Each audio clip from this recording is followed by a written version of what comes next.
নমস্কাৰ, মই দেৱাংগনা লহকৰ। যোৱা ক্লাছত আমি আলোচনা কৰিছিলোঁ সামাজিক জ্ঞানৰ ২ নম্বৰ খণ্ডটো, অৰ্থাৎ social cognition, understanding social behaviour part 2। আৰু আজি আমি সেই চেপ্টাৰটোকে কণ্টিনিউ কৰিম। আমাৰ অলপ আধৰুৱা হৈ গৈছিলে, সেইখিনি আমি কণ্টিনিউ কৰিম। অ'কে। আনৰ বিষয়ে তথ্য একত্ৰিত কেনেকৈ কৰা হয়, ইয়াৰে আমি প্ৰথম ৩টা যে পইণ্ট আছে সেই ৩টা আমি আলোচনা কৰিছিলোঁ। বাকী স্থিৰতা প্ৰৱৰ্তন কৰা, ইয়াৰে পৰা আমাৰ ৰৈ গৈছিলে। আজি আমি ইয়াৰে পৰা আৰম্ভ কৰোঁ। এতিয়া স্থিৰতা প্ৰৱৰ্তন কৰা অৰ্থাৎ ইম্পিউটিং কনচিষ্টেঞ্চি। ইয়াতে কি হয়, আমি যদি ভাবোঁ, আমি যেতিয়া ভাবোঁ যে এই মানুহজন ভাল আছিলে, আগতে যেতিয়া আমি লগ পাইছিলোঁ তেতিয়া ভালদৰে কথা বতৰা হৈছিলে, খুব ভালকে মিলি-জুলি আছিলে, তেনেকুৱা আমাৰ এটা ধাৰণা ৰৈ যায় ন, যে এই মানুহজন এনেকুৱা হয়, এই মানুহজন ভাল হয়, এই মানুহজন বেয়া হয়, এনেকে কথা পাতিছিলে, মোৰ লগত এনেকে আছিলে, ইমান দেৰিৰ কাৰণে আছিলে, আমি ইমান ভাল সময় কটাইছিলোঁ, তেনেকুৱা এই যে ধাৰণা এটা ৰৈ যায়। আমি কি হয়, আমি পিছলৈ ভাবোঁ যে মানুহজন তেনেকুৱা আছে, যেতিয়া আমাৰ হাতত বেছি তথ্য নাথাকে, অলপ সময়ৰ কাৰণে আমি লগ পাইছিলোঁ, ভাল লাগিছিলে, বা অলপ সময়ৰ কাৰণে লগ পাওঁতে আমাৰ বেয়া লাগিছিলে, এই যে আধৰুৱা তথ্য থাকে, সেইটো যেনেকুৱা আছিল আগতে পিছলৈ তেনেকুৱাই হৈ আছে, আমাৰ সেইটো তেনেকুৱা এটা ধাৰণা থাকে। ঠিক আছে। আৰু ধৰি লওক, কাৰোবাক যদি আমি ভাবিছোঁ যে ভাল হয়, এবাৰ লগ পাওঁতে ভাল হয়, পিছতো আমি নিজে ভাবি লওঁ, এই মানুহজন একদম সাংঘাতিক দায়িত্বৰ হয়, বুজৰ হয়, বহুত বহুত বুদ্ধি আছে, তেনেকুৱা ধৰণৰ। ঠিক আছে। তাৰ পিছত আৰু এইটো কিন্তু হেলো এফেক্ট বুলি কোৱা হয়। এবাৰ যি ভাবিছিলোঁ সেইটোৱে আৰু চেঞ্জ নাই আৰু। এই যিটো ধাৰণাটো, এইটো কোৱা হয় হেলো এফেক্ট। অ'কে। ইয়াৰে পিছত আছে ৰিজলভিং ইনকনচিষ্টেঞ্চিজ, অসংগঠিত সমাধান কৰা হৈছে। ইয়াতে কি হয়, বা স্থিৰতা সমাধান কৰা, তেনেকেও ক'ব পাৰি। ইয়াতে কি হয়, ধৰি লওক আমাৰ লগত যিখিনি তথ্য আছে সেইখিনি আধৰুৱা হয়, তেতিয়া আমি কি কৰোঁ, আমি যত্ন কৰোঁ যে আমি এটা সম্পূৰ্ণ তথ্য গঠন কৰোঁ এজন মানুহৰ বিষয়ে, বা এটা হ'ল গোটেই পৰিস্থিতিটোৰ ওপৰত, তেনেকুৱা। কিন্তু ইয়াতে কি হয়, যেতিয়া আমি মানুহৰ ক্ষেত্ৰত এই কামটো কৰোঁ ন, আমাৰ কি হয় যে ভাল কি আছিল, নেগেটিভ পজিটিভ দুটাই থাকে এজন মানুহৰ, হয়নে?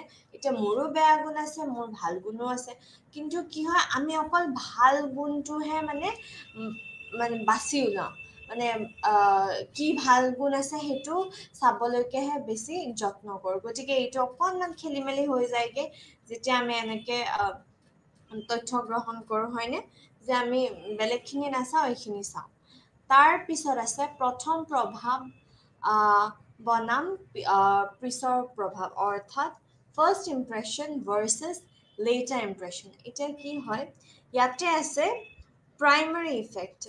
ইয়াতে কি হয়, প্ৰাইমেৰী ইফেক্টত কি হয়, আমি প্ৰথমতে যিখিনি আমি তথ্য পাওঁ এজন মানুহৰ বিষয়ে, বহুতখিনি তথ্য পাওঁ দিয়কচোন, কিন্তু প্ৰথমৰখিনিহে আমি মনত ৰাখোঁ। ধৰি লওক, উদাহৰণৰ কাৰণে আমি কবিতা এটা মুখস্থ কৰিছোঁ, ঠিক আছে। আমাৰ কি হয়, সদায় প্ৰথমৰখিনি কি আছিলে সেইখিনি মনত থাকে, তাৰপিছত মাজৰ পৰা লাষ্টলৈকে লাহে লাহে পাহৰিবলৈ ধৰোঁ, হয়নে? সেইটোৱে হৈছে প্ৰাইমেচি এফেক্ট। প্ৰথমৰখিনিহে মনত থাকে, প্ৰথমৰ তথ্যখিনি। আকৌ এটা আছে ৰিচেঞ্চি এফেক্ট। এতিয়া এজন মানুহক আমি 10 বাৰো লগ পাব পাৰোঁ, আগৰ কিবা ভাল কিবা কথা হৈছিলে, বেয়া কিবা কথা হৈছিলে, কিন্তু এই যে লাষ্ট এই ধৰক যোৱাকালি লগ পাইছোঁ, সেই যোৱাকালি লগ পাওঁতে কি হৈছে সেইখিনি মনত ৰখাটোকে কয় কি ৰিচেঞ্চি এফেক্ট। মানে আগৰখিনি আৰু ইমান মানে মাথাত নাই আৰু আগত কি হৈছিলে কি নাই হোৱা এই বাদ দে তেনেকুৱা ধৰণৰ। কিন্তু এই যোৱাকালি কি হৈছে সেইটোহে মনত ৰখিছে, বা এই লাষ্ট যিবাৰ লগ পাইছিলোঁ আৰু কি হৈছিলে সেইটোহে মনত ৰৈছে, সেইটোৱে হৈছে ৰিচেঞ্চি ইফেক্ট। মানে একদম নতুন নতুন তথ্যখিনিহে মনত থাকে। এতিয়া আহোঁ স্কিমালৈ, মানে কাৰ্য নক্সালৈ। এতিয়া কাৰ্য নক্সাত কি হয়, আমি ইমানবোৰ তথ্য পাওঁ হয়নে, গোটেই দিনটোতে হওক বা সৰুৰে পৰা আমাৰ ইমান আমি তথ্য পায়ে থাকোঁ কণ্টিনিউৱাছলি। এতিয়া এই যে আপুনি যে মোৰ ক্লাছটো শুনি আছে বা মই যে এতিয়া কৈ আছোঁ, এতিয়া ময়ো কিবা কিবি তথ্য পায়ে আছোঁ এই মোৰ গোটেই পৰিস্থিতিটোৰ পৰা, বা আপুনিও কিবা কিবি তথ্য পায়ে আছে এই গোটেই পৰিস্থিতিটোৰ পৰা। গতিকে আমি ইমান যে আমি তথ্য পাওঁ, আমাৰ মগজুটোৱে কি কৰে ভগাই লয় বস্তুখিনি। একদম চিম্পলকৈ ক'ব গ'লে ধৰক মোক মানে ব্ৰেইনটোৱে ভগাই লৈছে যে ধৰক চাৰিঠেঙীয়া যিবোৰ হয় সেইবোৰ জন্তু হয়, বা ধৰি লওক সৰু বাচ্ছা এটা, ঠিক আছে, সৰু বাচ্ছা এটাই প্ৰথম ধৰক কুকুৰ এটা দেখিছে, তাৰপিছত দেখিছে যে চাৰিখন ঠেং আছে, অলপ অলপ এনেকুৱা নোম আছে, বগা বগা ৰঙৰ হয়, ঠিক আছে। মাকক সুধিলে এইটো কি হয়, এইটো কুকুৰ হয়, মাকে ক'লে আৰু এইটো কুকুৰ হয় বুলি। তাৰপিছত মানে বাচ্ছাটোৱে মন গৈছে, এইটো কুকুৰ হয়, ঠিক আছে অ'কে। তাৰপিছত নেক্সট আকৌ কি হ'ল, আকৌ ক'ৰবাত মেকুৰী এটা দেখা পাইছে, ঠিক আছে। মেকুৰী দেখাৰ লগে লগে বাচ্ছাটোৱে ভাবিছে এইটো দেখোন চাৰিঠেঙীয়া, অকণমান নোম আছে, অকণমান নহয় পুৰা নোম আছে, তাৰপিছত বগা ৰঙৰ এনেকুৱা, এইটো কুকুৰ নেকি? তাৰপিছত মাকে যেতিয়া আকৌ শুধৰাই দিয়ে যে এইটো কুকুৰ নহয়, এইটো মেকুৰী হয়।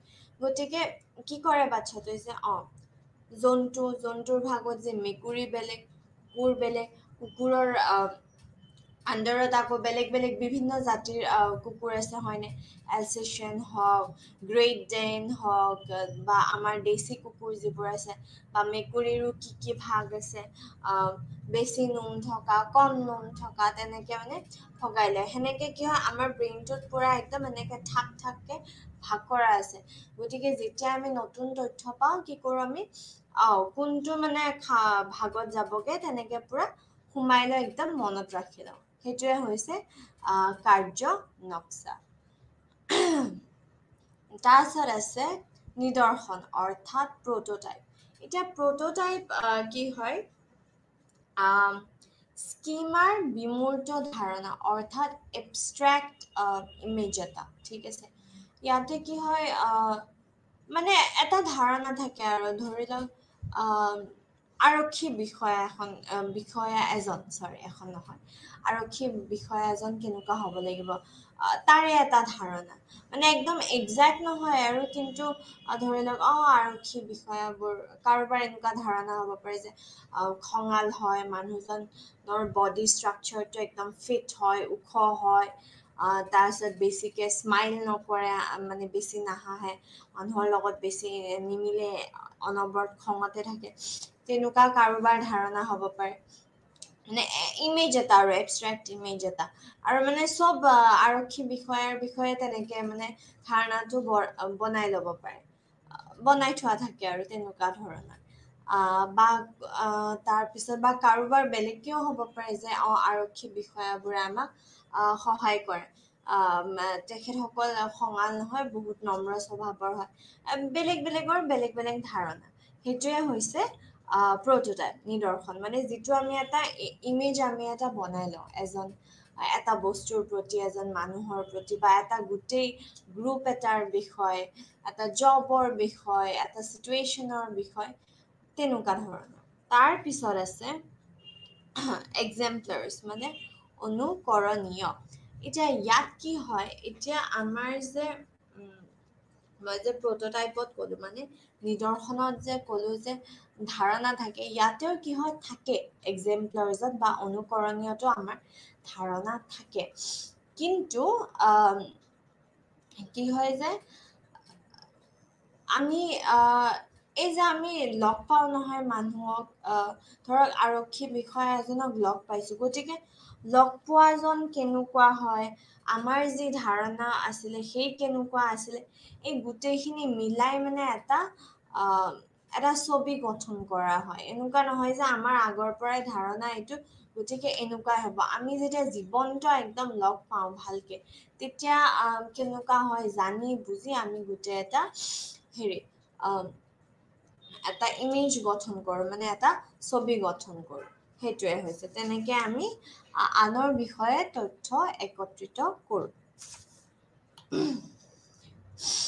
এইবাৰ হৈছে প্ৰভাৱ ব্যৱস্থাপনা। অ'কে, ইয়াতে কি হয়, আমি যেতিয়া নিজে বহুতখিনি যত্ন কৰোঁ আমাৰ এটা ভাল ছবি গঠন কৰিবলৈ আনৰ আগত, সেয়াই হৈছে প্ৰভাৱ ব্যৱস্থাপনা। এতিয়া ইয়াতে আছে স্বপ্ৰচাৰত কি হয়, বা চেল্ফ প্ৰমোশনৰ কি হয়, নিজৰ বিষয়ে আমি ইমান ভালকে কওঁ নহয় আনৰ আগত, একদম অভাৰ। মই চবতে সময়ত গৈ পাওঁ, মই একদম ৰাতিপুৱাই উঠিয়ে গা পা ধুই ব্ৰাছ কৰি একদম চাহ তাহ বনাই ভাত চাত বনাই গোটেই কামৰ পৰা আজৰি হৈ লওঁ। একদম এলেহুৱা নহয় মই, একদম গোটেই অফিচৰ কামেই কৰোঁ, বেলেগ একো মই নাভাবোৱে বেলেগ কথা। আমি যেতিয়া নিজৰ বিষয়ে একদম বঢ়াই কওঁ আনৰ আগত, সেইটো হৈছে স্বপ্ৰচাৰ, মানে চেল্ফ প্ৰমোশন। তাৰপিছত আছে চেল্ফ এনহান্সমেন্ট, বৰ্ধিতকৰণ। ইয়াতে কি হয়, নিজৰ বিষয়ে মানে বেছিকে কোৱা, ঠিক আছে। ইয়াতে আকৌ কি হৈছে, এটা প্ৰায় চেল্ফ প্ৰমোশনৰ দৰে একে হয়, স্বপ্ৰচাৰৰ দৰে একে হয় নিজৰ বিষয়ে। আকৌ ইয়াতে আৰু এটা বস্তু আছে, অন্যান্য বৰ্ধন, ঠিক আছে। ইয়াতে কি হয়, আনৰ বিষয়ে আমি বহুত ভালকে কওঁ যে আৰে আপুনি ইমান ভাল কাম কৰি আছে, আপুনি ইমান কষ্ট কৰে, অমুক হৈছে, আপুনি ইছৰাম দিনটো যে আপুনি কেনেকে পাৰে, মই যে একদম নোৱাৰো দেই, মানে আপোনাক মানি গৈছো, এনেকুৱা ধৰণৰ আমি যে কৈ উঠাই দিওঁ, এইটো সামোদ, ঠিক আছে। মানে পজিটিভ কওঁ আৰু বেলেগৰ বিষয়ে, সেইটোৱে হৈছে আদাৰ্ছ এনহেন্সমেন্ট, অন্যান্য বৰ্ধন। এতিয়া আমি আহো আত্মধাৰণালৈ, ঠিক আছে। আত্মধাৰণালৈ অহাৰ আগতে আৰু এটা বস্তু মই কৈ লওঁ, প্ৰভাৱ ব্যৱস্থাপনাৰ নেতিবাচক দিশটো, ঠিক আছে। অ'কে, ইয়াতে কি হয়, আমি যেতিয়া আমাৰ বিষয়ে কি হয় কৈ থাকো না, আমি এনেকুৱা হয় তেনেকুৱা হয়, যেতিয়া বহুত বঢ়াই কওঁ, নিজৰ গুণ গাই থাকো, আমি অলপ সাৱধান হ'ব লাগে। আমি আমাৰ বিষয়ে কি কৈছো, কিমান দূৰ সঁচা কৈছো, কিমান দূৰ মিছা কৈছো। কাৰণ কি, মানুহবোৰে আমাক চাই থাকে, আমি কি কৰিছো কি নকৰিছো, সেই গোটেইখিনি মন কৰে, হয়নে?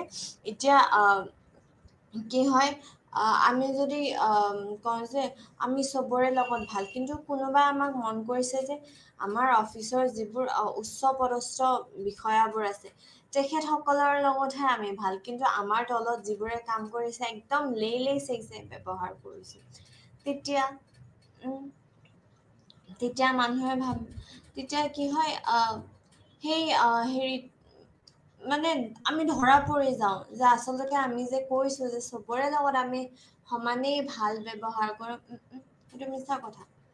গতিকে নিজৰ বিষয়ে যিখিনি সঁচা হয় সেইখিনিহে ক'ব লাগে, একদম ইমান বঢ়াই ক'বলে নাই আৰু যে মই ভাল হয়, চবকে সমান চকুৰে চাওঁ, অমুক তমুক, তেনেকুৱা মিছা কথা ক'ব নালাগে, হয়নে? তাৰ পিছতে এইটোক স্লাইম এফেক্ট বুলিও কোৱা হয় ইংৰাজীত। তাৰ পিছত আছে যে মৌখিক আৰু অমৌখিক আচৰণৰ ভিত্তিটো যিহেতু আমাৰ প্ৰভাৱ গঠন হয়, গতিকে আমি যেতিয়া এনেকে নিজৰ ভাল ইমপ্ৰেশ্যন এটা বহাবলৈ যত্ন কৰোঁ, মানে আহ, ভাল ছবি এখন আনৰ আগত গঢ়ি তুলিবলৈ যত্ন কৰোঁ, আমাৰ মৌখিক যি এক্সপ্ৰেশ্যন আছে, মুখমণ্ডলৰ যি এক্সপ্ৰেশ্যন আৰু বডি লেংগুৱেজটো একে হ'ব লাগে। ঠিক আছে, এতিয়া ধৰক আমি কাৰোবাৰ প্ৰমোশ্যন হৈ গৈছে, ঠিক আছে, চাকৰিত, তো আমি কংগ্ৰেচুলেশ্যনছ, আৰে ইমান ভাল লাগিছে খবৰটো শুনি, মানে আমি কি, কিন্তু এই কথাখিনি কোৱাৰ লগত যদি আমি কংগ্ৰেচুলেশ্যনছ, বহুত ভাল লাগিছে দেই তুমি প্ৰমোশ্যন পাইছা, এনেকে যদি কওঁ, কোনে মানিব যে মোৰ ভাল লাগিছে তাই চাকৰি প্ৰমোশ্যন পোৱাৰ কাৰণে? একদম গম পাই যাব যে হেৰি, এই একদম মানে জ্বলি পুৰি চাই হ'ব আৰু এতিয়া একদম তাই হিংসা লাগি গৈছে মই প্ৰমোশ্যন পাইছো, তেনেকুৱা ধৰণৰ, হয়নে? গতিকে আমি কি কৈ আছো, আমাৰ বডি লেংগুৱেজ কি, আমাৰ মুখখনে কিদৰে কেনেকুৱা আওভাৱ দেখাইছে, সেই গোটেইখিনি একে হ'ব লাগে, মানে ওলোটা নহয়, কৈছো কিবা এটা, মনত আছে কিবা এটা, মুখত দেখুৱাইছো কিবা এটা, তেনেকুৱা নহয়। তাৰ পিছত কি হয়, তেতিয়া আমাৰ খেলি মেলি হয়, আমি বিচৰা ওলোটাটো হয়গে, হয়নে? তাৰ পিছত আছে আকৌ কিছুমান ক্ষেত্ৰত কি হয়, আমাৰ শাৰীৰিক স্বাস্থ্যৰ ওপৰতো পুৰা ৰিস্ক আহি যায়, একদম দিগদাৰী হৈ যায়। কেনেকে হৈ যায়, ধৰি লওক, আচ্ছা, ধৰি লওক মই জিমত যাওঁ দেই, মই নাযাওঁ কিন্তু দেই জিম, বৈদ্য এলেহুৱা মই। অ'কে, ধৰি লওক মই জিমত গৈছো, আৰু মানে জিমৰ যিজন ইনষ্ট্ৰাক্টৰ আৰু ছাৰজন, একদম মানে বহুত ভাল লাগে আৰু ছাৰ, তেনেকুৱা ধৰি লওক, ঠিক আছে। তাৰপিছত এতিয়া ছাৰটোতো একদম ফিট হয়, পুৰা জিম মাৰি একদম সাংঘাতিক ফিট। এতিয়া মোৰটোতো তেনেকুৱা ফিট বডি নাই, এতিয়া ছাৰক ইমপ্ৰেছ কৰিবৰ কাৰণে মই একদম খাদ্য বাদ দি দিছো, পানীও নাখাওঁ, আৰু যে ছাৰৰ দৰে একদম মই ফিট হ'ম আৰু মই ক্ষীণাব লাগে, একদম ধুনীয়া হ'ব লাগে, ধুনীয়া নহয় আৰু যে ছাৰৰ দৰে বডিটো যেনেকে বডি ফিট ৰাখিছে, ধুনীয়াটোতো আমি চবেই ধুনীয়া, হয় কি নহয়? কঠিনলৈনো কি কথা আছে। অ'কে, তো মই যদি তেনেকুৱা ভাবো, এতিয়া মই যদি কালিলৈকে বাৰ্গাৰ, পিজ্জা, ভাত, মাছ, মাংস খাই আছো, এতিয়া আজিৰ পৰা যদি পানী নাখাওঁ, ভাত নাখাওঁ, মাছ নাখাওঁ, কণী নাখাওঁ, মাংস নাখাওঁ, এনেকুৱা যদি কৰো, মোৰ স্বাস্থ্যৰ ওপৰত কেনেকুৱা এটা প্ৰভাৱ পৰিব, গা একদম মোৰ বেয়া হৈ যাব দেখোন। কিন্তু এই যে ইমপ্ৰেছ কৰাৰ ধান্দাটোত যে নাই হ'ব আৰু পাৰিম আৰু, বেমাৰ হৈ যায়গে তেনেকুৱা, হয়নে? গতিকে এনেকে মানে কি হয়, আমাৰ শৰীৰটোতো প্ৰভাৱ পৰে, আৰু একদম কিছুমান চিৰিয়াছ কেছ হৈছে যে নাবালিক এইজ এটাতে যেতিয়া প্ৰেগনেণ্ট হৈ যায়গে, এইটো এটা সাংঘাতিক কেছ হৈ যায়, কাৰণ কি আজিকালি ল'ৰা ছোৱালীবোৰে ইমান ফোন ইউজ কৰে, বা মানে হাততে ইণ্টাৰনেট, হয়নে? বহুত কথা তাহাঁতে আমাতকে বেছি জানে, আমিও তাহাঁতৰ পৰা বহুত শিকিবলগীয়া আছে, কিন্তু স্কুলত যিটো ধৰি লওক এই যে 12-13 বছৰৰ যিটো এটা মানে পিউবাৰ্টি যেতিয়া পায়, যিটো এটা চেঞ্জ আহে, ফিজিকেলে হওক বা আমাৰ ইম'চনেল যি চেঞ্জ আহে, তাতে ক'ৰবাত কিবা কিবি ভুল হৈ যাব পাৰে, বা কি নাম কয়, তাহাঁত ধৰি লওক ক্লাছ 9ত পঢ়া এজনী ছোৱালী দেখিছে, তাইৰ বেষ্ট ফ্ৰেণ্ডজনীৰ ধৰি লওক বয়ফ্ৰেণ্ড এটা আছে, তো তাইও মানে চবৰে, তাইৰ ফ্ৰেণ্ড যিটো বন্ধুৰ যিটো গ্ৰুপ হয়, গোটটো চবৰে বয়ফ্ৰেণ্ড আছে, সেইকাৰণে তাইৰো মোৰ এটা বয়ফ্ৰেণ্ড থাকিবই লাগিব, বা কোনোবাই পাৰ্টি কৰিছে, ড্ৰিংকছ কৰিছে, কিবা কৰিছে, গতিকে ময়ো কৰিবই লাগিব, বা এইবোৰ মানে কি হয়, এইবোৰ মানে ফান্দত পৰি যোৱা বস্তু হয়, হয়নে? গতিকে এই বেলেগৰ আগত এটা ভাল ইমপ্ৰেশ্যন কিবা এটা বনাব গৈ আমি কেতিয়াবা নিজেই বিপদত পৰি যাওঁ, সেইটোৱে মানে এটা নেগেটিভ চাইড হয় এই প্ৰভাৱ ব্যৱস্থাপনাৰ, সেইটো। তাৰ পিছত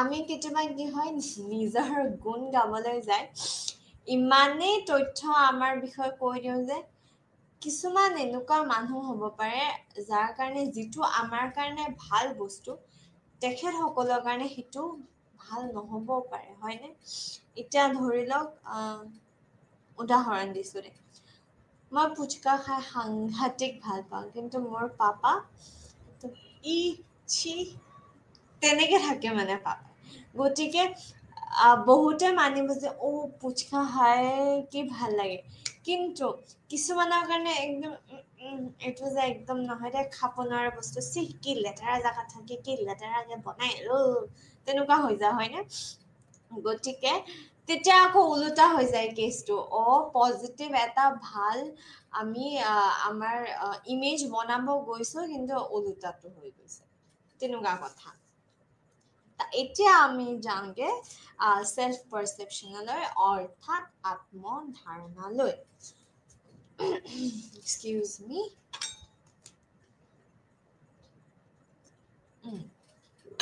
আগে এতিয়া চেষ্টাৰ তেখেতে যেতিয়া আৱেগৰ ওপৰত বহুতখিনি চৰ্চা কৰি আছিলে কাম কৰি আছিলে তেতিয়া তেখেতে কৈছিলে যে আভ্যন্তৰীণ উত্তেজনা আৰু পৰিস্থিতিগত সংকেতৰ মিশ্ৰণক ব্যৱহাৰ কৰি মানুহে অনুমান লগায় আৱেগিক পৰিস্থিতি এটা ঠিক আছে কিন্তু আৰু এনেকুৱা কি তথ্য ব্যৱহাৰ কৰি মানুহে নিজৰ বিষয়ে জানিব পাৰে আৰু এনেকুৱা কি তথ্য আছে সেইটো হ'ল আমাৰ নিজৰ ব্যৱহাৰ আচৰণ হয়নে সেইটোক চাই আমি নিজৰ বিষয়ে গম লওঁ যে আমি এনেকুৱা হয় আমি তেনেকুৱা হয় হয়নে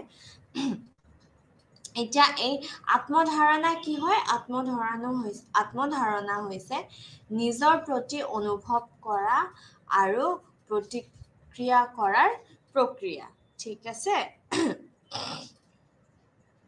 মানে আত্মধাৰণাত এজনে নিজকে অনুভৱ কৰে আৰু প্ৰতিক্ৰিয়া কৰে এতিয়া কি হৈছে বেম তেখেতে এটা সূত্ৰ দিছিলে ঠিক আছে তেখেতে কৈছে যে আমি আনক যিদৰে আমি জাজ কৰো ন মানে আনৰ বিষয়ে যেনেকে সিদ্ধান্ত লওঁ যে এই মানুহজন এনেকুৱা হয় এই মানুহজন তেনেকুৱা হয় ঠিক একেধৰণে আমি আমাৰ নিজৰ বিষয়েও ধাৰণা গঠন কৰোঁ ঠিক আছে এতিয়া ধৰি লওক আমি এজন মানুহক দেখা পাইছো যে ৰাস্তাত মানে দুখীয়া মানুহবোৰক বিস্কুট দি আছে ঠিক আছে তেতিয়া মই ভাবিলো যে এই মানুহজন ইমান স্বভাৱত ভাল হয় ইমান নম্ৰ হয় আনক সহায় কৰিছে বৰ ভাল দেই তাৰ পিছত মই ভাবো যে ময়োতো মাজে মাজে এনেকে দুখীয়া মানুহবোৰক 10 টকা 20 টকা দি সহায় কৰো তাৰ মানে এই মানুহজন যদি নম্ৰ হয় ভাল হয় তে ময়োতো একেই হয় ময়ো ভাল হয় তেনেকে আমি মানে নিজৰ বিষয়ে ধাৰণা গঠন কৰো আনৰ লগত কম্পেয়াৰ কৰি আনৰ লগত চাই চিতি মিলি গোটেই পৰিস্থিতিটো চালি জাৰি চাই আমি আমাৰ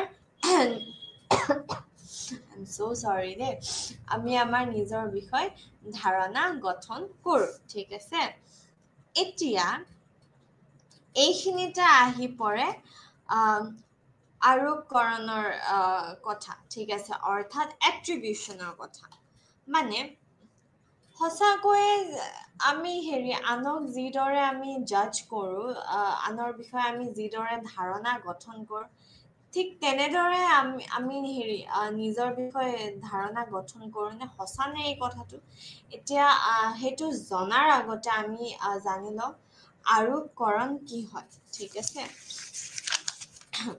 এতিয়া আৰোপকৰণত কি হৈছে আমি ধৰি লওক কোনোবাই কিবা এটা আচৰণ কৰিছে ঠিক আছে কিবা এটা পৰিস্থিতিত এটা বিহেভিয়াৰ দেখুৱাইছে ঠিক আছে এতিয়া সেই মানুহজনে সেই পৰিস্থিতিটোত এনেকুৱা এটা আচৰণ কিয় দেখুৱালে কাৰণটো কি হ'ব পাৰে এই যে কাৰণটো কি হ'ব পাৰে গম পোৱাৰ বা জানিব ইচ্ছা কৰাৰ যিটো প্ৰক্ৰিয়া হয় বা আমি যিটো কাৰণ উলিয়াই লওঁ সেই গোটেই বস্তুটো এই গোটেই প্ৰক্ৰিয়াটোৱে হ'ল আৰোপকৰণ ঠিক আছে এতিয়া আৰোপকৰণত কি হৈছে আৰোপকৰণত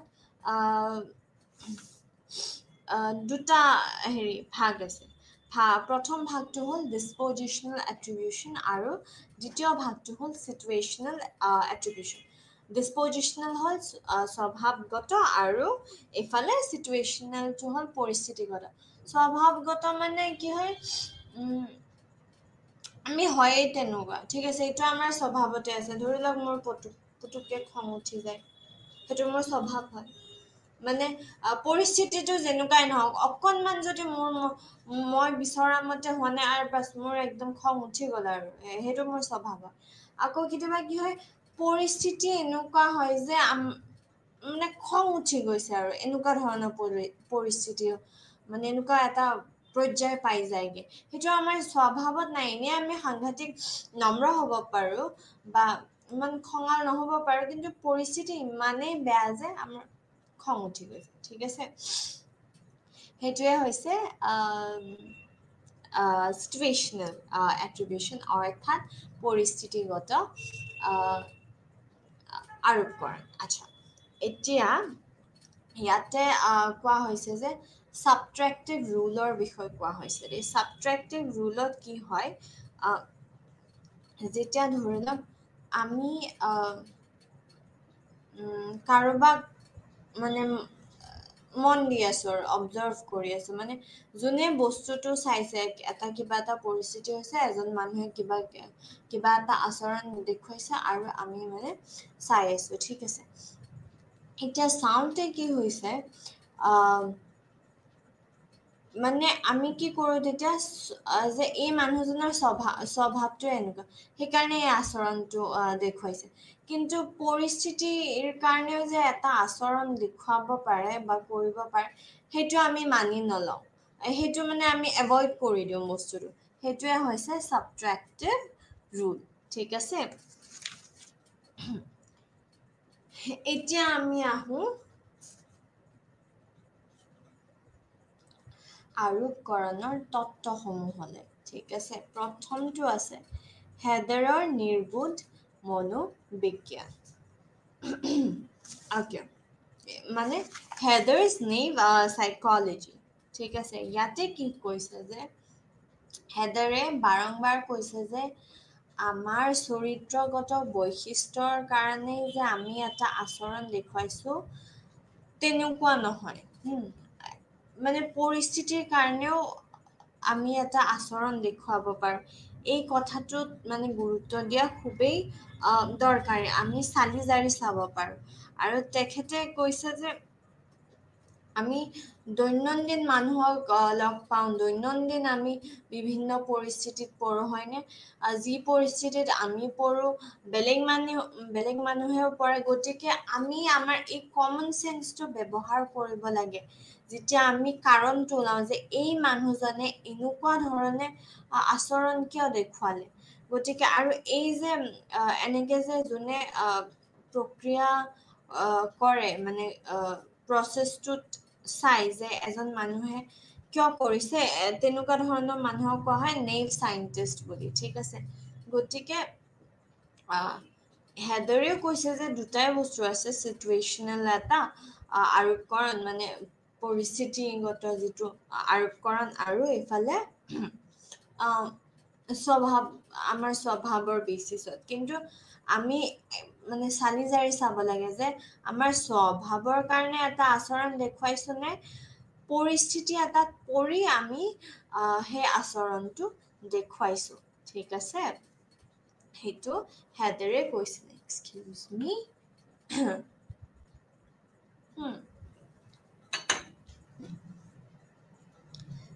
অকে,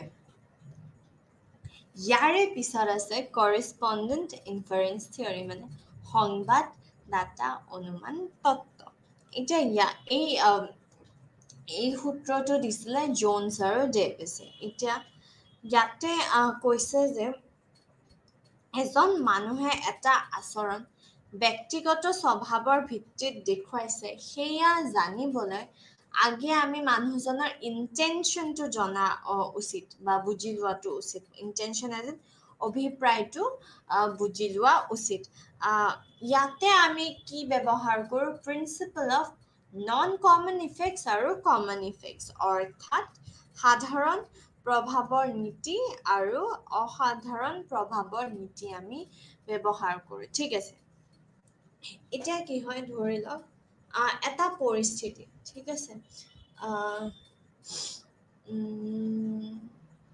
ঠিক আছে সৰু ধৰক ক্লাছ 5-ৰ ক্লাছ এটা আছে ক্লাছত কৈছে প্ৰিন্সিপাল ছাৰে গৈ পেলাই কৈছে যে তোমালোকৰ মিছ এতিয়া নাহে গতিকে তোমালোকৰ যি মন যায় তাকে কৰা ঠিক আছে হেৰি এতিয়া মিছ নাহে বুলি কোৱাৰ লগে লগে ক্লাছ 5-ৰ বাচ্চা এটাই জেনেৰেলি কি কৰিব বা ক্লাছ 5-ৰ বাচ্চাবোৰে কি কৰে বস্তু ওলাই লৈছো বল আমি খেলো বল আড্ডা দিওঁ কথা পাতো অমুকত অমুক হৈছে এইটো খেলো সেইটো খেলো দৌৰা দৌৰি হুলস্থুল হাল্লা চিল্লাই তেনেকুৱা ধৰণৰ পৰিস্থিতি কৰি দিয়ে কিন্তু সেইটো এটা কমন হেৰি হয় হয়নে স্বভাৱতে হয়নে কিন্তু আনকমন ইয়াত কি হ'ব পাৰে যে কোনোবা বাচ্চা এটাই যদি এই খেলা ধূলা বাদ দি মেম নাহা সময়খিনিত খেলা ধূলা বাদ দি যদি হেৰি লাইব্ৰেৰীত গৈছে পঢ়িবলৈ অকণমান বেলেগ হয়নে আনকমন কিবা এটা হয়নে হয় কি নহয় গতিকে এই তেতিয়া এই যিটো এইটো কি হ'ব যিটো কমন হয় সেইটো পৰিস্থিতিৰ ভিত্তিত হয় ঠিক আছে আৰু যিটো আনকমন হয় সেইটো আমাৰ স্বভাৱৰ কাৰণে হোৱা বুলি জোনছ এণ্ড ডেভিছে কৈছে কিন্তু ইয়াতে আৰু এটা কথা আহি পৰিছে যে আমাৰ স্বভাৱৰ কাৰণে হৈছে নে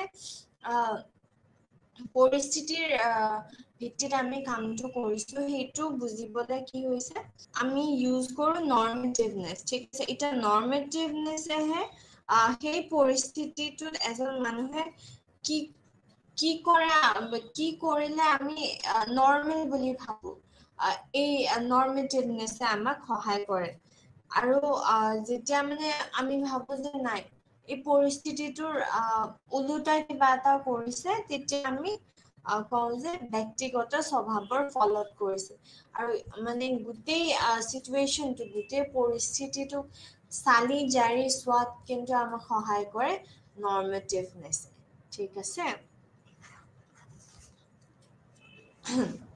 এতিয়া আমি আহো কোভেৰিয়েশ্যন মডেললৈকে অৰ্থাৎ সহজৰ তত্ত্বলৈ ঠিক আছে ইয়াতে কেলিয়ে কৈছে যে আমাৰ এটা আচৰণৰ কাৰণে বা আচৰণবোৰৰ কাৰণে হাজাৰটা কাৰণ থাকিব পাৰে এনেকুৱা নহয় কি চেম কাৰণ হয় ঠিক আছে গতিকে ইয়াতে আমি কোভেৰিয়েশ্যন প্ৰিন্সিপল ইউজ কৰিব লাগিব মানে সহজৰ তত্ত্ব ব্যৱহাৰ কৰিব লাগিব এতিয়া কথাটো হ'ল যে আমি এটা কাম মানে আমি কৰা এটা কাম আভ্যন্তৰীণ অৱস্থা নে বাহ্যিক অৱস্থাৰ কাৰণে কৰিছো সেইটো জানিবলৈ তিনিবিধৰ মানে তথ্য আমি চেক কৰিব লাগিব ঠিক আছে প্ৰথমটো হৈছে যে কনচেনচাছ ঠিক আছে এতিয়া কনচেনচাছত কি হৈছে যে এটা বস্তু বা পৰিস্থিতিৰ প্ৰতি আমি সদায় কিমান দিন মানে একে ৰিয়েকশ্যন দিওঁ ঠিক আছে বা সদায় একে ৰিয়েকশ্যন দিওঁ নেকি মানে ধৰি লওক কিবা এটা এক্সিডেণ্ট হৈছে তো হেৰি হৈছে আৰু আমাৰনো কি এনেকুৱা এটা মানে য'তে নহওক ৰিয়েকশ্যন দিছোঁ ঠিক আছে মানে এনেকুৱা সেই পৰিস্থিতিত মানে ধৰি লওক মই জানো আৰু মোৰ লগৰ ছোৱালী এজনী আছে এনেকুৱা যদি এক্সিডেণ্ট হয় কিবা হৈছে আৰু এতিয়া কি কৰিবি এক্সিডেণ্ট হৈছে আৰু তেনেকুৱা ধৰণৰ তাৰপিছত হেৰি কনচিষ্টেঞ্চি ঠিক আছে পৰিস্থিতি সলনি হ'ব পাৰে কিন্তু মানে চেম ৰিয়েকশ্যন একে ৰিয়েকশ্যন দি আছে হৈছে আৰু আছে আৰু হ'ব আৰু কি তেনেকুৱা আৰু তাৰপিছত ডিষ্টিংটিভনেছ অলপ বেলেগকে ৰিয়েকশ্যন দিছে নেকি কিবা অনুপম ৰিয়েকশ্যন কিবা দিছে নেকি এই তিনিটা বস্তু চালি জাৰি চাই মেলি আমি আৰৰ কাৰণটো আমি উলিয়াবলৈ যত্ন কৰোঁ।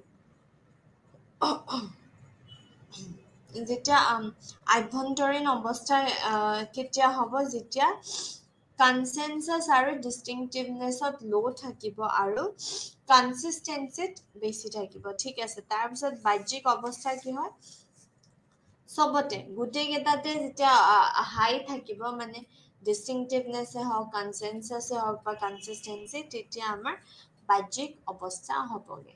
ঠিক আছে, অ'কে। ইয়াৰে পিছত আছে আৰোপকৰণৰ সফলতা আৰু বিফলতা। ঠিক আছে, মানে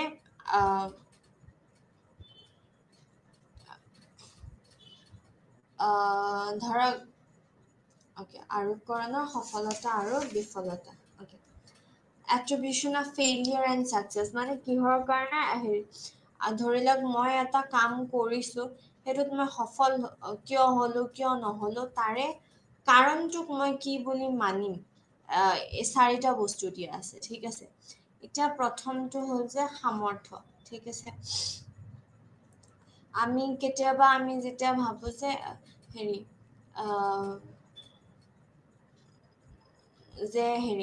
মোৰ সামৰ্থ্য আছে, মই পাৰো, সেইকাৰণে মই এই কামটো কৰিব পাৰিছো। তাৰপিছত যদি আকৌ মই ভাবো যে মোৰ কামটো নহ'ল, কাৰণ কি মইতো নাজানোৱে, মোকতো মেমে এইখিনি শিকোৱাই নাই, সেইকাৰণে মই নোৱাৰিলো, আৰু কি কৰিম আৰু। সেইটো আমাৰ কিমান সামৰ্থ্য আছে, কিমান এবিলিটি আছে, এইটো মই নাজানো সেইকাৰণে নোৱাৰিলো, এইটো মই জানো, এই বস্তুখিনি গোটেইখিনি জানো, সেইকাৰণে পাৰিছো। সেইটোৱে হৈছে সামৰ্থ্যৰ ওপৰত। ঠিক আছে, তাৰপিছত চেষ্টা।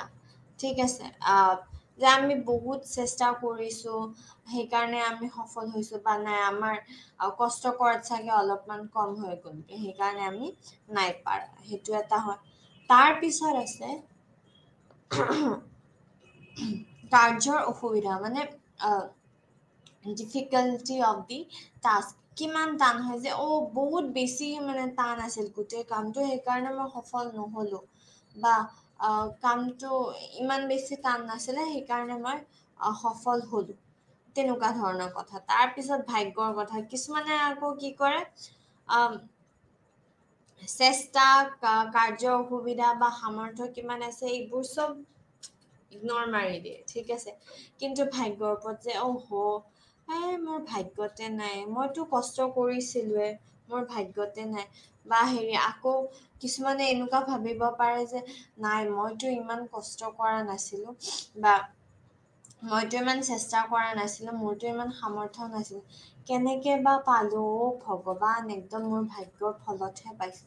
তেনেকুৱা ধৰণৰো মানে কিছুমান আছে, যে এইটো মানি নলয় যে নিজে কষ্ট কৰাৰ কাৰণেও হ'ব পাৰে, বা কিবা নাই ভাগ্যৰ ফলত, নাই এনেইতো মই ডিজাৰ্ভে নকৰো, মই যি পাইছো মই ভাগ্যৰ ফলত পাইছো, তেনেকুৱা ধৰণৰ। ঠিক আছে,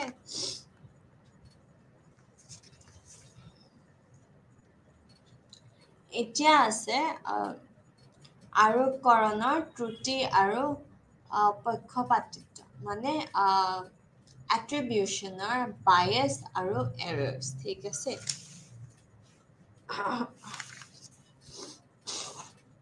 এক্সকিউজ মি, ইয়াতে কি হয়, ফাণ্ডামেণ্টেল এট্ৰিবিউশ্যন এৰৰ, মানে মৌলিক আৰোপকৰণৰ ত্ৰুটি। ইয়াতে কি হয়, আমাৰ প্ৰৱণতা থাকে, য'ত কি হয়, ইয়াতে আমাৰ ধাৰণা থাকে। ঠিক আছে, ধাৰণা থাকে যে আমি সেই আচৰণটো, বা আমাৰ কিবা এটা কাম অসফল হৈছে, বা কিবা এনেকুৱা হৈছে যে পৰিস্থিতিৰ কাৰণে, আমাৰ স্বভাৱৰ কাৰণে যে হৈছে, সেইটো আমি কোনো পধ্যে মানি নলওঁ। ঠিক আছে, এতিয়া ধৰি লওক আমি এক্সাম এটাত ফেইল কৰিছো। ঠিক আছে, ফেইল কৰাৰ লগে লগে এইটো আমি কেতিয়াও মানি নলওঁ যে আমি একদম, ধৰক আমি বুলি নকওঁ, মই বুলি কওঁ। ঠিক আছে, মই ধৰি লওক এক্সাম এটা আছিলে, মই এক্সাম এটাত ফেইল মাৰিছোঁ, ঠিক আছে। গতিকে মই এইটো কোনোপধ্যে মানি নলওঁ যে মই ভালকে পঢ়া নাই বা মই ভালকে নোটছ কালেক্ট কৰা নাই, ক্লাছ এবচেণ্ট মাৰিছোঁ। মেমে যেতিয়া বাৰম্বাৰ মোক কৈ আছিলে যে তুমি এছাইনমেণ্টটো ছাবমিট দিয়া, তাৰে মাৰ্কছ যোগ হ'ব, কিবা হ'ব, মই কাণসাৰেই দিয়া নাই। যি কৈ থাকক কৈ থাক, আই ডোণ্ট কেয়াৰ।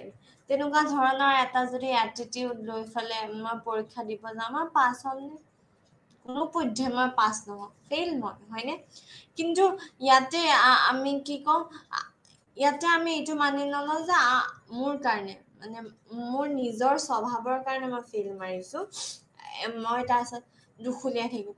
নাই নাই মেমে এই যে অংক কেইটা আহিছে এইকেইটাতো মেমে শিকোৱাই নাই, এইকেইটা লেচনটোৰ আগতহে এক্সাম্পলত দিয়া আছে, যিকেইটা আমাক প্ৰেক্টিচ কৰাইছে, এই যে পিছফালে দিয়া থাকে নহয় এইকেইটা কুৱেশ্যন, সেইকেইটাৰ পৰাতো দিয়া নাই, সেইকাৰণে মই পাৰা নাই। এক্সামৰ এসপ্তাহ আগতে মোৰ জ্বৰ উঠিছিলে, সেইকাৰণে মই পঢ়িব নোৱাৰিলো, অমুক। পৰিস্থিতিক যেতিয়া আমি দুখ দি থাকো আৰু নিজৰ স্বভাৱ, নিজৰ মানে ভুলটো নাচাওঁগে, সেইটো হৈছে মৌলিক আৰোপকৰণৰ ত্ৰুটি, ঠিক আছে। তাৰ পিছত আছে এক্টৰ অবজাৰ্ভাৰ বায়াছ, ঠিক আছে। ইয়াতে অভিনেতা পৰ্যবেক্ষক পক্ষপাতিত্ব। ইয়াতে কি হৈছে, বেলেগৰ যদি হয় তেতিয়াহ'লে স্বভাৱৰ কাৰণে হৈছে। এতিয়া একে উদাহৰণটো আমি লওঁ। এতিয়া কোনোবাই যদি ধৰি লওক মোৰ লগৰ কোনোবাই মেথছত ফেইল মাৰিছে, ঠিক আছে। গতিকে মেথছত ফেইল মাৰাৰ লগে লগে মই ক'ম যে একদম কি নাম কয়, অংক প্ৰেক্টিচ নকৰে, ক্লাছ ভালকে এটেণ্ড নকৰে, মেমৰ কথা একদম নুশুনে, মেমে এছাইনমেণ্ট ছাবমিট কৰিব কৈ আছে নাই কৰা, ইমান সময় পৰীক্ষাৰ টাইম টেবল একমাহ আগতে দিছে, একমাহ এনেই টাইম পাছ কৰিছিলে, সেইকাৰণে ফেইল মাৰিছে। আকৌ সেইটো আনৰ বিষয়ে যেতিয়া আমি জাজ কৰোঁ, কাৰণটো বিচাৰিবলৈ চাওঁ, আমি কি কৰোঁ, আনৰটো নিজৰ স্বভাৱৰ কাৰণে হোৱা বুলি কওঁ। কিন্তু আমাৰ ক্ষেত্ৰত যেতিয়া আহি পৰে তেতিয়া আমি পৰিস্থিতিক দুখ দিওঁ, মানে পৰিস্থিতিৰ কাৰণে হৈছে, এনেকুৱা হৈছিলে, দাদাৰ বিয়া আছিলে মই পঢ়িব সময়ে পোৱা নাছিল, অমুক তমুক, তেনেকুৱা ধৰণৰ কথা, ঠিক আছে। তাৰ পিছত সেলফ সাৰ্ভিং বায়াস, স্বসেৱা পক্ষপাতিত্ব। এক্সকিউজ মি। ইয়াতে কি হৈছে, ইয়াতে যদি কৰবাত সফল হৈছো তেতিয়া আমি ভাবি লওঁ যে আমি নিজৰ দমত সফল হৈছো, আৰু যদি সফল নহলে আমি মানে আমাৰ নিজৰ দুখটো মানি নলওঁ। এতিয়া ধৰি লওক কৰবাত কিবা মেটচ আছে, বাস্কেটবলৰ মেটচ এখন, ঠিক আছে। আমি যদি গ'ল কৰিব পাৰিছো তেতিয়াহ'লে আমাৰ নিজৰ কাৰণে, মানে মই ইমান প্ৰেক্টিচ কৰিছো, দিন ৰাত একাকাৰ কৰি দিছো, প্ৰেক্টিচ কৰি কৰি একদম কমপ্লিট ডায়েট ফ'ল' কৰিছো, অমুক ফ'ল' কৰিছো, গোটেই ফ'ল' কৰি মই ইমান ষ্ট্ৰিক্টকে নিজকে ৰাখি মেলি কষ্ট কৰি মই গ'লটো কৰিছো। কিন্তু যদি ধৰি লওক গ'লটো কৰিব পৰা নাই, হাৰি আহিলো সেইদিনা, তেতিয়াহ'লে কি নাম কয়, বৰষুণ দিছিলে, গ্ৰাউণ্ডত পানী পৰি আছিলে নহয়, 2 দিন আগতেই বৰষুণ দিছে, গ্ৰাউণ্ডত অলপ হলেও পানী আছিল, সেমেকা কিবা এটা আছিল, ৰেফাৰীটো বদমাছ হয়। তাৰপিছত মই গ'ল কৰোৱে আৰু কি নাম কয়, ধাক্কা দি দিলে নহয় অপনেণ্ট টিমৰ বদমাছটোৱে, বা কেতিয়াবা এনেকে ক'ব পাৰো যে মোৰ নিজৰ টিমৰে মোক দেখিব নোৱাৰে নহয়, সেইকাৰণে মোক এনেকে ঠেলা মাৰি দিলে, তেনেকুৱা ধৰণৰ কথা। যেতিয়া সফল হৈছো, সফলতাটো আমাৰ, কিন্তু অসফল হলে মোৰ দুখ নাই দেই, মইতো মোৰ 100% দিছিলো, হ'ল আৰু কিবা এটা, তেনেকুৱা ধৰণৰ কথা। তাৰপিছত আল্টিমেট এট্ৰিবিউচন এৰৰ, অৰ্থাৎ চূড়ান্ত আৰোপকৰণৰ ত্ৰুটি। ইয়াতে কি হয়, আমি নিজকে এটা আমাৰ চবৰে এটা social group আছে বা social বুলি নহয় আৰু অফিচতে হওক স্কুলত হওক কলেজত হওক ঘৰত হওক ঘৰৰ মানে কাষৰ নেইবাৰ্ছৰ লগত ওচৰ চুবুৰীয়াৰ লগত তেনেকুৱা আমাৰ এটা গ্ৰুপ আছে হয়নে গতিকে কি হয় কোনোবাই কেতিয়াবা এটা গ্ৰুপৰ ভুল হৈ যাব পাৰে ধৰি লওক মই স্কুল এখনত কাম কৰো শিক্ষক হিচাপে কাম কৰো শিক্ষয়িত্ৰী হিচাপে কাম কৰো আৰু কবাত মানে কি হ'ল আমাৰ কিবা এটা ভুল হৈ গৈছে কিন্তু আমি আৰু সেইকাৰণে গাৰ্জেনে কমপ্লেইন দিছে ঠিক আছে কিন্তু আমি সেইটো মানি নলওঁ আমি মানে নাই আমি ভালকে পঢ়াইছো আমি পুৰা হোমৱৰ্ক ভালকে দিছো অমুক দেখুৱাইছো ধৰি লওক বহুত টিচাৰ্ছৰ এনেকুৱা হৈছিলে পৰীক্ষাৰ আগমুহূৰ্তলৈকে চিলেবাছ কমপ্লিটে কৰিব পৰা নাই তেনেকুৱাও কেতিয়াবা পৰিস্থিতি আহি যায় হয়নে গতিকে এতিয়া ধৰক কাইলে পৰীক্ষা আজি যদি বাচ্ছা এটাক চিলেবাছ শেষ কৰাই দিয়া হয়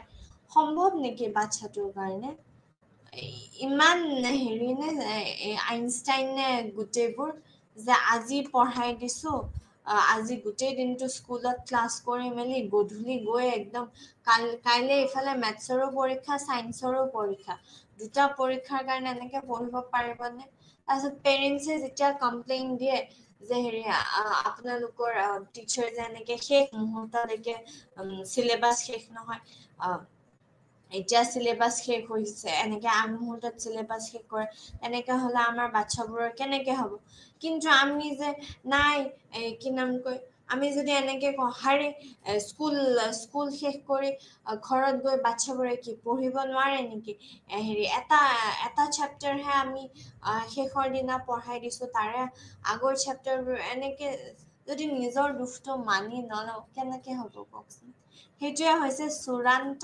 আৰোপকৰণৰ ত্ৰুটি ঠিক আছে অকে এইখিনিতে আমাৰ এই চেপ্টাৰটো মানে ছ'চিয়েল কগনিশ্যন 2 নম্বৰ খণ্ডটো আমাৰ শেষ হ'ল অকে আমি আকৌ ভালকে কি আমি পঢ়িছিলো এবাৰ আওৰাই লওঁ ঠিক আছে প্ৰথমতে আমি কি পঢ়িছিলো আমি একদম প্ৰথমতে যেতিয়া আমি এই চেপ্টাৰটো আৰম্ভ কৰিছিলো তেতিয়া আমি পঢ়িছিলো যে সামাজিক জ্ঞান কি হয় আৰু সামাজিক জ্ঞান কি আছিলে সামাজিক জ্ঞান এনে এক উপায় হয় যাৰ দ্বাৰা আমি সামাজিক তথ্য প্ৰক্ৰিয়া কৰো হয়নে তাৰ পিছত আমি হেৰি পাৰ্চন পাৰচেপশ্যন মানে ব্যক্তি ধাৰণা তাৰে বিষয়ে পঢ়িছিলো তাৰপিছত গৱেষকসকলে যে 6টা অমৌখিক সংকেতৰ কথা কৈছিলে তাৰে বিষয়ে আমি আলোচনা কৰিছিলো তাৰ পিছত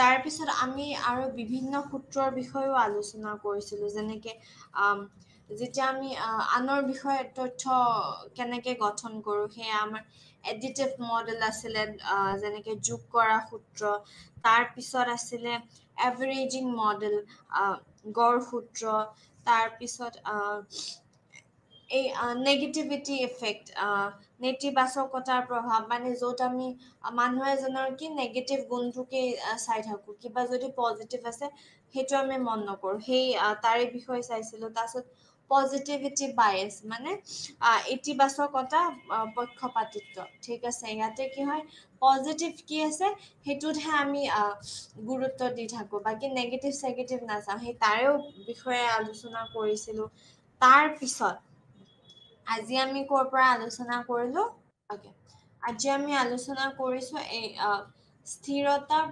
প্ৰৱৰ্তন কৰা তাৰে পৰা আলোচনা কৰিছো মানে ইয়াতে কি আছিল যে আমি যদি এবাৰ যদি ভাবিছো যে এই মানুহজন ভাল হয় তেতিয়াহ'লে সদায় আমি ভাবিয়ে থাকো যে এই মানুহজন ভালে হয় যে কাৰোবাৰ ওপৰ নিচে হ'ব পাৰে 19-20 হ'ব পাৰে সেইটো আমি নাভাবোৱে প্ৰথমতে ভাল মানে সদায় ভাল আৰু তেনেকুৱা ধৰণৰ কাৰণ কি আমাৰ লগত তথ্য কম থাকে মানুহজনৰ বিষয়ে সেইকাৰণেহে যদি আমি এজন মানুহক পুৰা ভালদৰে জানো তেতিয়াতো আৰু কথাই নাই ভাল গুণ কি বেয়া গুণ কি গোটেই একদম হিষ্ট্ৰী জিঅ'গ্ৰাফি চব জানো হয়নে তাৰপিছত আছিলে resolving inconsistencies ইয়াতে কি হয় যে আমাৰ যেতিয়া তথ্য কম থাকে আমি আৰু তথ্য ওলাবলৈ চাওঁ হয়নে ওলাবলৈ চাওঁ তাৰপিছত সেই গোটেইখিনি যোগ কৰি এটা মানে প্ৰভাৱ গঠন কৰোঁ মানে এটা গোটেই বস্তু গঠন কৰোঁ কিন্তু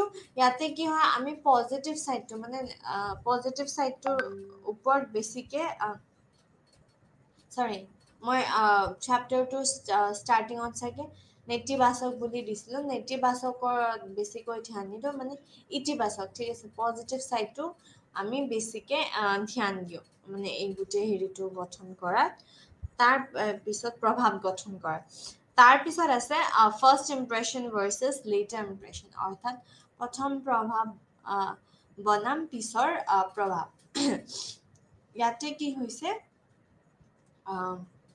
ইয়াতে প্ৰাইমেচি এফেক্টৰ বিষয়ে আমি আলোচনা কৰিছিলোঁ প্ৰাইমেচি এফেক্টত কি আছে যে প্ৰথমতে আমি যিখিনি তথ্য পাওঁ সেইখিনিহে আমি মনত ৰাখোঁ তাৰে পিছৰ ফালৰ পৰা আৰু পাহৰি যাওঁগৈ তাৰপিছত আছে ৰিচেঞ্চি ইফেক্ট হয়নে ৰিচেঞ্চি এফেক্টত কি হৈছে আমি নতুন যিখিনি ইনফৰমেশ্যন পাইছোঁ মানে আগতেও চাগে আমি এজন মানুহক বহুতবাৰ লগ পাইছোঁ কিন্তু এই ধৰক যোৱাকালি যিখিনি তথ্য পাইছোঁ বা এই অলপ আগতে যিখিনি তথ্য পাইছোঁ সেইখিনিহে আমাৰ মনত থাকে সেয়া হৈছে ৰিচেঞ্চি তাৰ পিছত আছিলে এক্সকিউজ মি তাৰপিছত আছিলে কাৰ্য নক্সা মানে স্কিমাত কি হয় হেৰি আমি এই যে তথ্যবোৰ পাওঁ আমাৰ গোটেই পৰিস্থিতিটোৰ পৰা আমি পুৰা মগজুত ভগাই লওঁ হয়নে যে নহ'লে খিচিৰি হৈ যাব দেখোন হয়নে গতিকে পুৰা আমাৰ এৰেঞ্জ কৰা থাকে কাৰণ কি আমাৰ ব্ৰেইনটো হ'ব পাৰে ইমান যিমান অলপ মানে সৰু মান কিন্তু একদম পুৰা সাংঘাতিক ৰবটতকেও ডাঙৰ ডাঙৰ কাম কৰে হয় কি নহয় গতিকে গোটেই একদম চিষ্টেমেটিকলি আমাৰ এৰেঞ্জ কৰা থাকে যে এইটো ইনফৰমেশ্যন পাইছোঁ এইটো ইনফৰমেশ্যন এইখিনিতে ষ্ট'ৰ কৰি আমি মনত ৰাখিছোঁ তেনেকুৱা ধৰণৰ তাৰপিছত আছে নিদৰ্শন মানে প্ৰটোটাইপ কি হয় আমাৰ যিবোৰ ধাৰণা হয় মানে এবষ্ট্ৰেক্ট ধাৰণা মানে ইমান ফুল ইনফৰমেশ্যন নাই কিন্তু এনেকুৱা আচ্ছা এনেকুৱা এইজন মানুহ এনেকুৱা হয় বা আৰ্কিঅলজি অফিচত কাম কৰা মানুহবোৰে কি কাম কৰিব পাৰে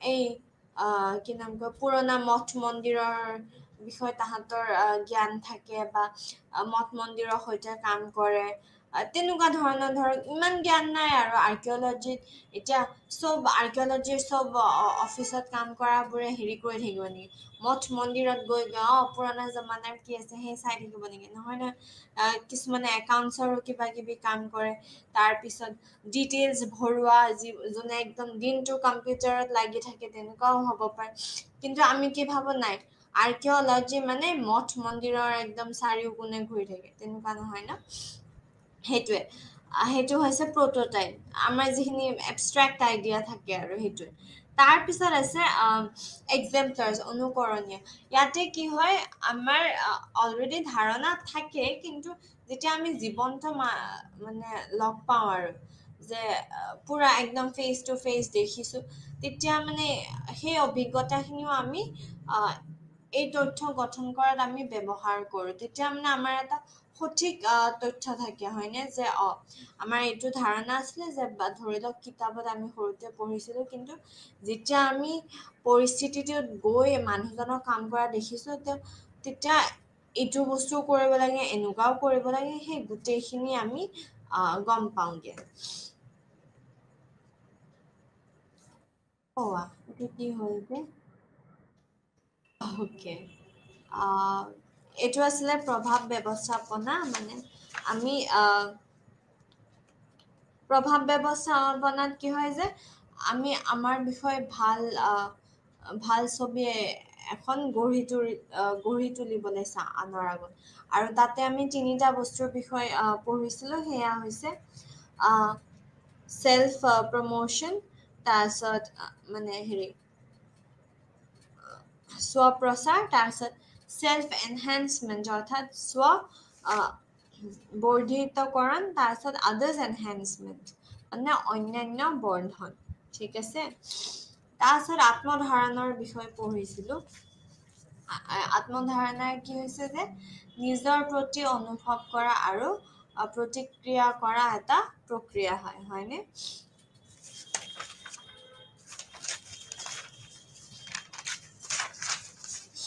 অ'কে, তাৰ পিছত আত্মধাৰণাত হেৰি চেষ্টাৰে কোৱা কথাখিনি, তাৰপিছত বেমে যি সূত্ৰ দিছিলে যে আমি আত্মধাৰণাক কিদৰে গঠন কৰোঁ, আনৰ লগত নিজকে অলপ কম্পেয়াৰ কৰিছা, মানে আনক যিধৰণে আমি জাজ কৰোঁ ছেইম একেধৰণে আমি নিজকো জাজ কৰোঁ, তেনেকে আমি আত্মধাৰণা গঠন কৰোঁ বুলি বেমে কৈছিলে। কিন্তু ইয়াতে এটা কথা আহি পৰে, সেয়া হৈছে এট্ৰিবিউশ্যন, মানে আৰোপকৰণ, যে মই এই কামটো কিয় কৰিলোঁ, ইয়াৰে আঁৰৰ কাহিনীটো, বা ময়ো নহয় আৰু মই বুলি নহয়, যে অমুকে এই কামটো কিয় কৰিলে তাৰে আঁৰৰ কাহিনীটো। তাৰ পিছত আৰোপকৰণৰ তত্ত্বসমূহ যি আছে সেয়া হৈছে হেডাৰ্ছ নেক্সট চাইকলজি, অৰ্থাৎ হেডাৰৰ নিৰ্বোধ মনোবিজ্ঞান, সেইটো আছে। তাৰপিছত আছে কৰস্পণ্ডেণ্ট ইনফাৰেঞ্চ থিয়ৰী, সংবাদদাতা অনুমান তত্ত্ব, আৰু লাষ্টত আছে কোভেৰিয়েশ্যন মডেল, অৰ্থাৎ সহচৰ তত্ত্ব। এতিয়া প্ৰথমটোত কি হৈছে, হেডাৰে কৈছে যে চৰিত্ৰগত বৈশিষ্ট্যৰ কাৰণে যে আমি চব কাম কৰোঁ তেনেকুৱা নহয়, পৰিস্থিতিৰ ভিত্তিতো আমি কিছুমান কাম কৰোঁ, কাৰণ কি আমি পৰি যাওঁ কিছুমান পৰিস্থিতিত। মই প্ৰথমতেও কৈছিলোঁ যে এনে আমাৰ খং নুঠিব পাৰে, কিন্তু কেতিয়াবা পৰিস্থিতি এনেকুৱা হৈ যায় যে আমাৰ খং উঠি যায়গে, মানে আৰু সহ্য নহয়, আৰু সহ্যৰ বাহিৰ যেতিয়া হৈ যায় সেইটো। তাৰপিছত আছে সংবাদদাতা অনুমান তত্ত্ব। ইয়াতে কি হৈছে, ইয়াতে আমি আনকমন ইফেক্টছ আৰু কমন ইফেক্টছ আৰু আনকমন ইফেক্টছৰ বিষয়ে পঢ়িছিলোঁ। কৈছে যে যেতিয়া আনকমন হয়, মেক্সিমাম টাইম, আৰু যদি আনকমন হয় এটা আমি ৰিয়েকশ্যনটো বা আমাৰ আচৰণটো যদি আনকমন হয়, তেতিয়াহ'লে কি হয়, সেইটো আমাৰ স্বভাৱৰ কাৰণে, আমাৰ স্বভাৱতে আছে, সেইটো স্বভাৱগত হয়। সেইকাৰণে আমি সেই কামটো কৰিছোঁ। কিন্তু যদি কমন হয়, চবেই যি কৰিছে সেয়া যদি ময়ো কৰোঁ, তাৰমানে কি হয়, পৰিস্থিতিৰ কাৰণে আমি সেই কামটো কৰিছোঁ। গতিকে এটা কাম আমি স্বভাৱৰ দমত কৰিছোঁ নে পৰিস্থিতিৰ দমত কৰিছোঁ, সেইটো আমি কমন ইফেক্টছ আৰু আনকমন ইফেক্টছৰ জৰিয়তে আমি উলিয়াওঁ। তাৰপিছত সহচৰ তত্ত্ব, মানে কোভেৰিয়েশ্যন মডেলত কি হৈছিলে যে তিনিটা মানে এটা কাম কৰাৰ হাজাৰটা কাৰণ হ'ব পাৰে, আৰু কি আৰু কাৰণটো মানে বাহ্যিক হয়নে নে আভ্যন্তৰীণ অৱস্থাৰ বেচিছত হয়, সেইটো আমি তিনিটা বস্তুৰ পৰা গম পাওঁ। সেয়া হৈছে কনচিষ্টেঞ্চি আৰু ডিষ্টিংটিভনেছ। যেতিয়া কনচেনচাছ আৰু ডিষ্টিংটিভনেছ ল' থাকে কিন্তু কনচিষ্টেঞ্চি হাই থাকে, তেতিয়া কি হয়, আভ্যন্তৰীণ অৱস্থা। আৰু যদি গোটেই তিনিটাই হাই থাকে, তেতিয়া কি হয়, বাহ্যিক অৱস্থাৰ ফলত। তাৰপিছত আমি চাইছিলোঁ আৰোপকৰণৰ সফলতা আৰু বিফলতা। ইয়াৰে 4টা কাৰণ আছে, সেয়া হৈছে সামৰ্থ্য, প্ৰচেষ্টা, কাৰ্যৰ অসুবিধা আৰু ভাগ্য। আৰু শেষত আমি আৰোপকৰণৰ ত্ৰুটি আৰু এৰৰ্ছবোৰ চাইছিলোঁ, হয়নে? বায়েছ আৰু এৰৰ্ছ, পক্ষপাতিত্ব। 4টা আছিলে, মৌলিক আৰোপকৰণৰ ত্ৰুটি, অভিনেতা পৰ্যবেক্ষক পক্ষপাতিত্ব, স্ব-সেৱা পক্ষপাতিত্ব, আৰু চূড়ান্ত আৰোপকৰণৰ ত্ৰুটি। এই 4টা আছে, আৰু ইয়াৰে চবতকে ইম্পৰ্টেণ্ট গোটেইখিনি হৈছে এট্ৰিবিউশ্যন। ধন্যবাদ।